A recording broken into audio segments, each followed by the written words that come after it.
Pahalgam valley शांति की एक तस्वीर थी। हरे भरे मैथियान थ्योर तक फैले हुए थे। रिथेथर नदी धीरे धीरे बह रही थी। उसका पानी साफ और ठंडा था। ऊंचे ऊंचे पहाड़ शान से खड़े थे, जिनकी चोटियां अक्सर नरम बादलों से ढकी रहती थीं। टूरिस्ट यहां शांति की तलाश में आते थे।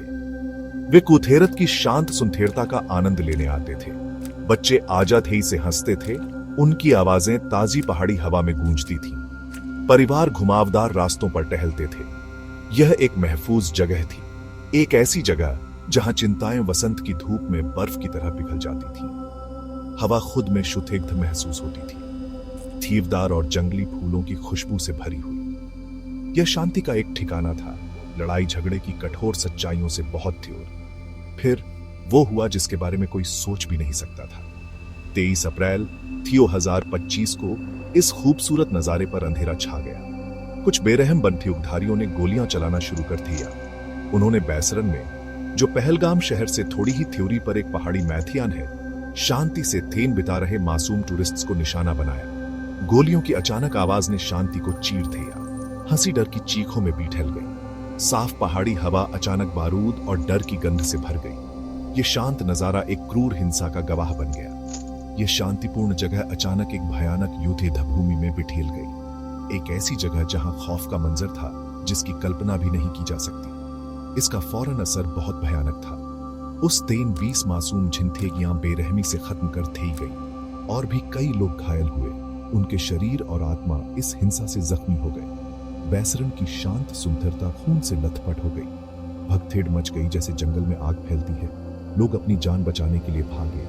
उनकी छुट्टियों के सपने जिंथिया रहने की एक हताश लड़ाई में बिठेल गए। एक टूरिस्ट स्पॉट का खुशनुमा माहौल एक पल में गायब हो गया। उसकी जगह एक डरावनी खामोशी ने ले ली, जिसे सिर्फ दर्द भरी चीखों और सायरन की आवाजें ही तोड़ रही थी। इस हमले ने न सिर्फ कश्मीर में बल्कि पूरे देश में इस्तेमे की लहर फैला दी। लोगों के दिलों दिमाग पर एक गहरा जख्म छोड़ दिया। इस भयानक हमले की खबर तेजी से फैल गई। स्थानीय अधिकारी, जिनमें आर्मी और जम्मू कश्मीर पुलिस शामिल थे, घटनास्थल पर पहुंचे। इलाके की तुरंत घेराबंदी कर दी गई। इस शांत धरती की शांति भंग करने की हिम्मत करने वाले अपराधियों को पकड़ने के लिए एक जॉइंट सर्च ऑपरेशन शुरू किया गया। शांत वैली, जो कभी कुदरत की गोद का प्रतीक थी, अब सिक्योरिटी फोर्सेज से भरी हुई थी। यह अंतर बहुत स्पष्ट और दर्दनाक था। तीश ने डर और धूप के साथ देखा। शुरुआती इस्तेमाल, धीरे धीरे गुस्से की बढ़ती लहर और इस कायरतापूर्ण हरकत के लिए जिम्मेदार लोगों के खिलाफ इंसाफ की मांग में बिठेल गया। तीश के लीडरशिप ने तेजी और दृढ़ संकल्प के साथ प्रतिक्रिया दी। प्राइम मिनिस्टर नरेंद्र मोदी ने यह दुखद खबर सुनते ही सऊदी अरब की अपनी महत्वपूर्ण डिप्लोमेटिक ट्रिप को छोटा कर दिया। वह तुरंत भारत लौट आए। उनका संदेश स्पष्ट और अटल था। उन्होंने कसम खाई कि इस घिनौने काम को करने वालों को सजा जरूर मिलेगी। उन्होंने टेररिज्म के हर रूप से लड़ने के भारत के दृढ़ संकल्प पर जोर दिया। प्राइम मिनिस्टर के शब्दों ने दुखी तीश के लोगों के थेलों को छुआ। दुख के बीच संकल्प की एक किरण दिखाई। यह सिर्फ एक स्टेटमेंट नहीं था, यह लोगों से एक वादिया था कि ऐसे कामों को बिना सजा के नहीं छोड़ा जाएगा। सरकारी मशीनरी ने बहुत तेजी से काम किया। हाई लेवल मीटिंग्स बुलाई गई। होम मिनिस्टर अमित शाह एक इमरजेंसी सिक्योरिटी रिव्यू के लिए श्रीनगर गए। स्थिति का मूल्यांकन बड़ी गंभीरता से किया गया। चर्चाएं एक उचित जवाब पर केंद्रित थी, एक ऐसा जवाब जो शांति के थे दुश्मनों को एक कड़ा संदेश थी। इन्हीं महत्वपूर्ण घंटों के दौरान एक निर्णायक योजना बनने लगी। प्राइम मिनिस्टर ने टॉप सिक्योरिटी अधिकारियों के साथ सावधानी पूर्वक विचार विमर्श के बाद एक व्यापक काउंटर टेररिज्म मिशन शुरू करने का आदेश दिया। इस मिशन को एक महत्वपूर्ण नाम दिया गया, ऑपरेशन सिंदूर। ऑपरेशन सिंदूर सिर्फ एक नाम से कहीं ज्यादा था। यह अपने नागरिकों और अपनी संप्रभुता की रक्षा के लिए भारत की प्रतिबद्धता का प्रतीक था। इंडियन आर्मी को इस महत्वपूर्ण ऑपरेशन का नेतृत्व करने का काम सौंपा गया। मुश्किल पहाड़ी इलाकों और रिहायशी इलाकों में, जहां टेररिस्ट छिपे हो सकते थे, बड़े पैमाने पर तलाशी की योजना बनाई गई। उद्देश्य स्पष्ट था, पहलगाम हत्याकांड के लिए जिम्मेदार टेररिस्ट्स को ढूंढना और उन्हें खत्म करना और उनके सपोर्ट नेटवर्क्स को नष्ट करना। मिलिट्री फोर्सेस ने अपनी मोबिलाइजेशन शुरू कर दी एक कठिन और खतरनाक काम के लिए। सैनिकों ने स्थिति की गंभीरता और पूरे तीश की उम्मीदियों को समझा जो उनके कंधों पर थी। ऑपरेशन सिंथ्योर की घोषणा ने मौजूदा योग और गुस्से के बीच एक मकसद का एहसास दिलाया। यह एक घोषणा थी कि भारत आतंक के आगे नहीं झुकेगा। तीश एकजुट होकर अपनी सरकार और अपनी आर्म्ड फोर्सेस का समर्थन कर रहा था। यह आम समझ थी कि राष्ट्रीय सुरक्षा सुनिश्चित करने और भविष्य के हमलों को रोकने के लिए एक मजबूत जवाब जरूरी था। यह संकल्प स्पष्ट रूप से महसूस किया जा सकता था, सत्ता के उच्चतम स्तर से लेकर उन आम नागरिकों तक जो पीड़ितों का शोक मना रहे थे। कश्मीर का चुनौतीपूर्ण इलाका फोर्सेस की परीक्षा लेगा, लेकिन उनका हौसला बुलंद था। भारत कार्रवाई के लिए तैयार था। इंडियन मिलिट्री ने ऑपरेशन सिंथ्योर के बैनर तले कोई थियरी नहीं की। इंटेलिजेंस एजेंसियों ने बिना थके काम किया, टेररिस्ट्स के ठिकानों और उनके छिपने की जगहों के बारे में जानकारी इकट्ठा करने के लिए। इस क्षेत्र का चुनौतीपूर्ण इलाका अपने घने जंगलों और ऊबड़ खाबड़ पहाड़ों के साथ काम को मुश्किल बना रहा था, लेकिन नामुमकिन नहीं। हर जानकारी का बारीकी से विश्लेषण किया गया। एक सटीक और शक्तिशाली जवाबी कार्रवाई के लिए योजनाएं बनाई गईं, जो टेररिस्ट इंफ्रास्ट्रक्चर के केंद्र पर हमला करे। मकसद सिर्फ पहलगाम हमले का बीठैला लेना नहीं था, बल्कि ऐसे आतंक को स्पॉन्सर और सपोर्ट करने वालों की क्षमताओं को एक बड़ा झटका देना भी था। पहलगाम में हुए भयानक हमले के चौथे दिन बाद भारत ने अपना काउंटर ऑफेंसिव शुरू किया। यह एक सावधानी पूर्वक सोची समझी और निर्णायक कार्रवाई थी। 24 मिसाइलें बॉर्डर पार त्यागी गईं, जो जाने माने टेररिस्ट सैंक्चुअरीज को निशाना बना रही थी। ये कोई रैंडम स्ट्राइक्स नहीं थे, ये विश्वसनीय इंटेलिजेंस के जरिए पहचाने गए खास ठिकानों पर किए गए थे। मिसाइलें आसमान में तेजी से गईं, भारत की ताकत और अपनी धरती पर हमलों को बर्दाश्त न करने का संदेश दिया। इस ऑपरेशन ने एक नए स्तर की दृढ़ता और टेररिस्ट्स का पीछा करने की प्रतिबद्धता दिखाई, चाहे वे कहीं भी छिपे हों, ये सुनिश्चित करते हुए कि उनके पास कोई सेफ हेवन न हो। इन स्ट्राइक्स का असर महत्वपूर्ण और फौरन हुआ। 9 बड़े टेररिस्ट ठिकाने पूरी तरह से नष्ट हो गए।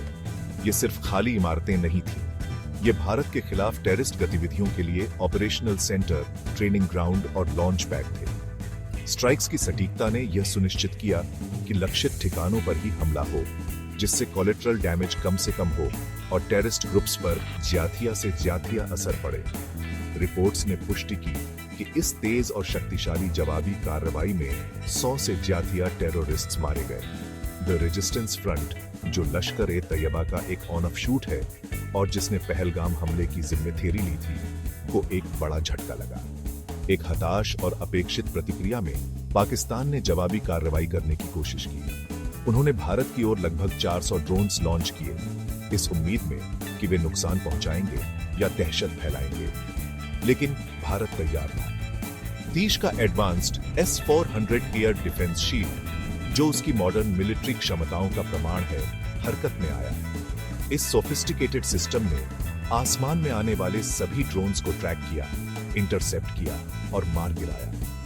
एक भी ड्रोन भारत की सुरक्षा को भेद नहीं पाया। इस सफल इंटरसेप्शन ने भारत की टेक्नोलॉजिकल सुपीरियरिटी और किसी भी खतरे के खिलाफ अपने एयर स्पेस की रक्षा करने की उसकी तैयारी को और उजागर किया, एक मजबूत डिफेंस मैकेनिज्म का प्रदर्शन करते हुए। ऑपरेशन सिंथ्योर का सफल संचालन, खासकर निर्णायक मिसाइल स्ट्राइक्स और ड्रोन हमले के खिलाफ फ्लॉलेस डिफेंस, ने पूरे भारत में राहत और गर्व की लहरें भेज दीं। नष्ट हुए टेररिस्ट ठिकानों और बड़ी संख्या में मिलिटेंट्स के मारे जाने की खबर पर देश भर में जश्न मनाया गया। हर वर्ग के लोग सड़कों पर उतर आए। उन्होंने जोश के साथ नेशनल फ्लैग लहराया। कई शहरों और कस्बों में आतिशबाजी ने रात के आसमान को रोशन कर दिया, जो बुराई पर अच्छाई की जीत का प्रतीक था। पहलगाम में मारे गए मासूम लोगों के लिए इंसाफ मिलने का एक स्पष्ट एहसास था। यह ऑपरेशन भारत की बढ़ी हुई डिफेंस क्षमताओं और उसकी स्ट्रेटेजिक समझ का एक स्पष्ट प्रदर्शन था। मिसाइल स्ट्राइक्स की सटीकता और S-400 डिफेंस सिस्टम की प्रभावशीलता ने देश की मिलिट्री तैयारी और टेक्नोलॉजिकल एडवांसमेंट्स को प्रदर्शित किया। इसने दुश्मन ताकतों को एक स्पष्ट संदेश दिया कि भारत के पास अपने नेशनल इंटरेस्ट्स की रक्षा करने और अपने नागरिकों की सुरक्षा सुनिश्चित करने की इच्छा शक्ति और क्षमता थी उन्होंने। थ्यूनिया ने देखा कि कैसे भारत ने ताकत और संकल्प के साथ सेल्फ डिफेंस के अपने अधिकार पर जोर दिया और ग्लोबल स्टेज पर अपनी काबिलियत साबित की। यह एक नए भारत का प्रदर्शन था जो कॉन्फिडेंट और कैपेबल है। सफल काउंटर टेररिज्म ऑपरेशनों के बाद भारत ने एक कड़ी और स्पष्ट चेतावनी जारी की। पाकिस्तानी धरती से होने वाली टेररिज्म की किसी भी अगली कार्रवाई को युद्धेध की कार्रवाई माना जाएगा, जिसका तेज और इससे भी कड़ा जवाब दिया जाएगा। इस दृढ़ रुख ने टेररिज्म के प्रति भारत की जीरो टॉलरेंस पॉलिसी को रेखांकित किया। संदेश स्पष्ट था, उकसावे के सामने संयम का युग समाप्त हो गया था।